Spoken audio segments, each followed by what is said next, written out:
Today we're checking out the ES1 sim racing seat from Next Level Racing. And along with the unboxing and installation to a sim rig, we'll see how it stacks up next to a few other seats. So the seat comes double box, which means everything arrives intact and well protected. The box of the ES1 is on the larger side, and the total weight comes in at 17.4 kilos. But most of the weight is in the packaging, with the seat itself only weighing about 10.4 kilos. Along with the seat, we have a glossy instruction manual with steps on how to get the seat installed. There's all the bolts and hardware for mounting the seat, and it also comes with a 4-point harness with red belts, which is a nice touch.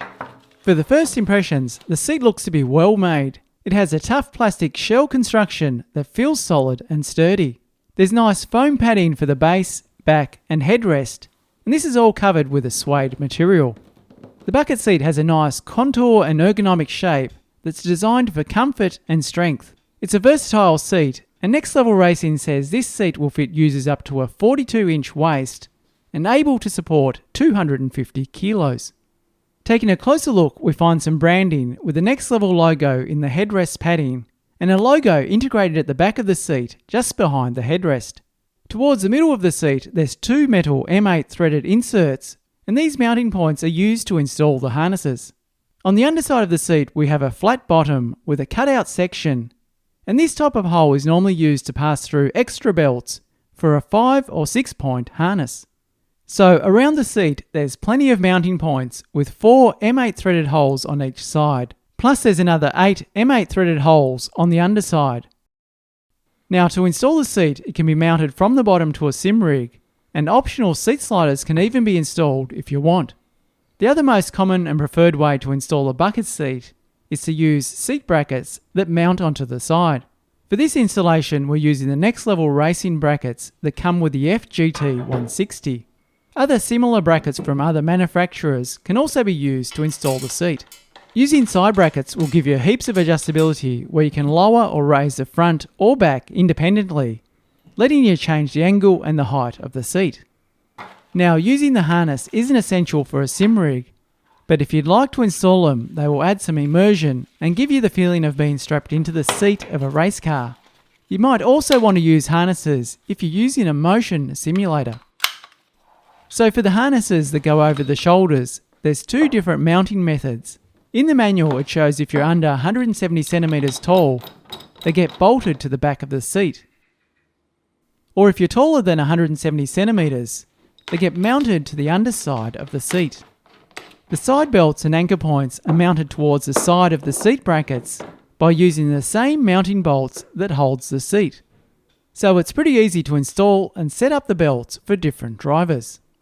So to install the seat to the FGT 160 or any other sim rig, you'll need a few cross sections of aluminium profile with T-nuts already installed. The seat is placed on top of the profiles, then bolts are installed through the brackets and tightened. For the back brackets, there's a bit less room to work with, so I find lifting up the seat gives the best access to the rear mounting bolts. This keeps everything aligned and makes it easy to tighten down the bolts at the back. The seat is then lowered back down, and the rear side bolts are reinstalled. Now, once in the rig, I did find the side belts to be a bit long when attached to the side of the seat.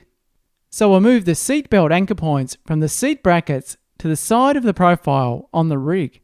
This is a good thing about having an aluminium rig, is that you can adjust and change things just like this quickly and easily. So let's compare the ES1 to a few other seats you might be considering. The first seat is the ES3. It's a budget reclining comfortable seat with soft padding and finished with a PU leather. It's a type of seat you'd find in a street car or basic sports car. These seats are also able to recline so you can change the angle of the back. They have low sides and small seat bolsters, which makes it easy to get in and out of the seat. And they're wide enough to accommodate most people. With these seats, they typically have a thicker profile base and padding, so you do sit up a bit higher than other styles of race seats. And they're also heavier, with this one weighing in at 13.5 kilos. Another popular seat used for sim racing is a fixed back fiberglass bucket seat. This one is the Sparco Circuit, and these seats are designed to be a tighter, snug fit that keep you from moving around in a race car. Typically with these seats, you'll sit a lot lower with just a thin layer of padding between the seating position and the shell of the seat. These seats are a bit harder to get in and out of with a deeper body-hugging design compared to some other basic seats.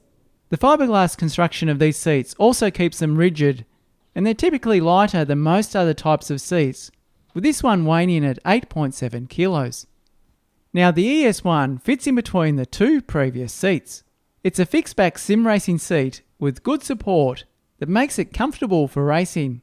The plastic construction keeps it light and still has plenty of strength to keep it rigid. It's easy enough to get in and out of and reasonably light, weighing in at 10.4 kilos. So out of the three seats, I do prefer the bucket style of the ES1 and Sparco seat the best for sim racing. With the Sparco being designed for a tighter, snug fit for a race car, which some people will like, whereas the ES1 has a nice style, along with a bit more space and comfort, making it more usable as a daily sim racing seat.